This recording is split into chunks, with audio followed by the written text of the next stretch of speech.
जनतेसमोर स्पष्ट झाले।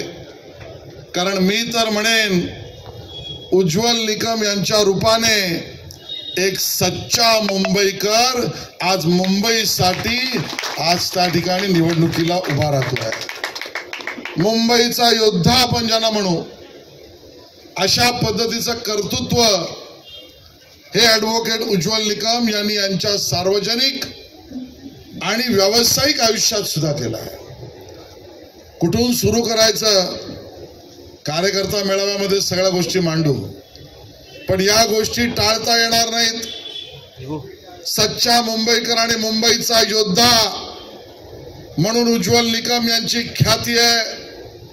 त्यांचा परिचय याचं कारण तुमच्या माझ्या मुंबईवर 92-93 ला ज्या वेळेला भ्याड पद्धतीने सलग बॉम्ब ब्लास्टची मालिका, त्यात आमच्या शिवसेना भवन सुद्धा उडवण्याचा कट त्या ठिकाणी दीपकजी होता।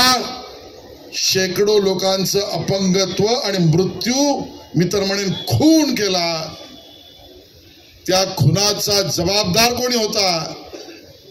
तो कराचीमध्ये पाकिस्तानमध्ये बसला होता। हल्ला मुंबईकरांवर होता, हमला देशावर होता।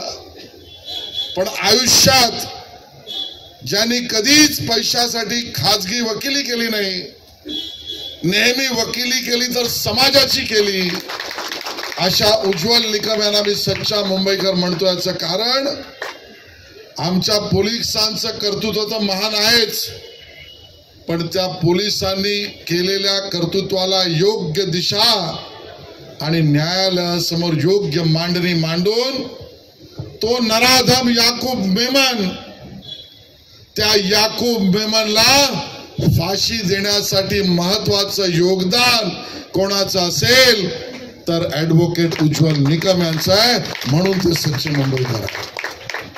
अजमल कसाबचा उल्लेख आपण केलात, तो दिवस मुंबईकर देश विसरला नाही। एक कोणतरी पाकिस्तान मधून बोटीने येतो,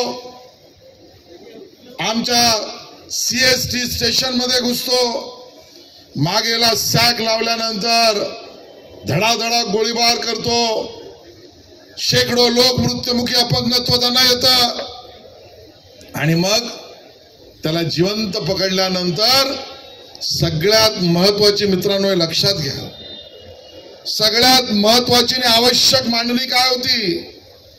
या सगळ्या कटाच्या मागे पाकिस्तान आहे। पाकिस्तान आतंकवादी राष्ट्र आहे हे दाखवण्याची जबाबदारी तसं म्हटलं तर आपल्यावर होती।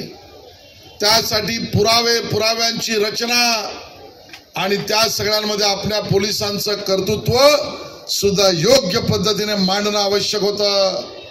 हल्ला मुंबईवर होता, हमला देशावर होता, आणि त्या आतंकवाद्याला सुद्धा सुप्रीम कोर्टापर्यंत सुद्धा फाशी, कारण जग बघत होतं, दीपकजी परागजी, जग बघत होतं की आतंकवाद्याशी भारत काय करताय आणि कायदेशीर प्रक्रियेने करताय की नाही।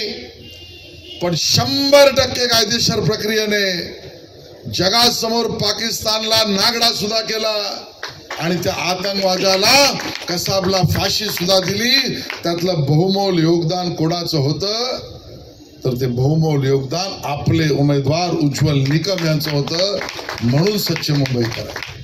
रेल्वेचा बॉम्बलास्ट असो, अन्य म्हणाला उज्ज्वलजी, ते तर तुम्ही आहातच, पण तुम्ही निस्पृह आणि निर्भीड याबरोबर निष्कलंक आयुष्य तुम्ही जगलात, आणि म्हणून असा निष्कलंक आयुष्य जगणारा उमेदवार आज हा त्या ठिकाणी महायुतीचा उमेदवार आहे। या भारतीय जनता पार्टी असो, शिवसेना आमची जुनी युती आहे, RPI ची आमची युती आहे, आता राष्ट्रवादी आहे, मनसेही आमच्या बरोबर आहे, रासपही आमच्या बरोबर आहे।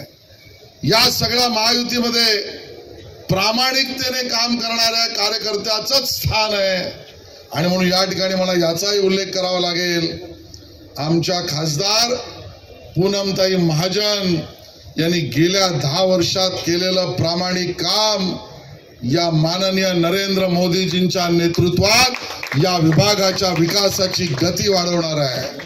आणि त्यामुळे पूनमताई महाजन यांचा आशीर्वाद सुद्धा या मतदारसंघातील उमेदवाराला प्राप्त झालेला आहे। माननीय नरेंद्र मोदीजींच्या नेतृत्वात काम करणारा प्रत्येक कार्यकर्ता हा आज त्या ठिकाणी मावळा म्हणून उज्ज्वलजी काम करील।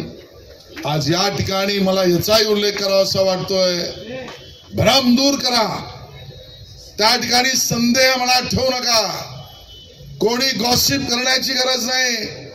पूनमताई नवीन रोल मध्ये, नवीन कार्यामध्ये, नवीन अवतारामध्ये आपल्या मतदारसंघाचं नेतृत्व यापुढेही करतील आणि ती पक्षाची योजनाच असेल।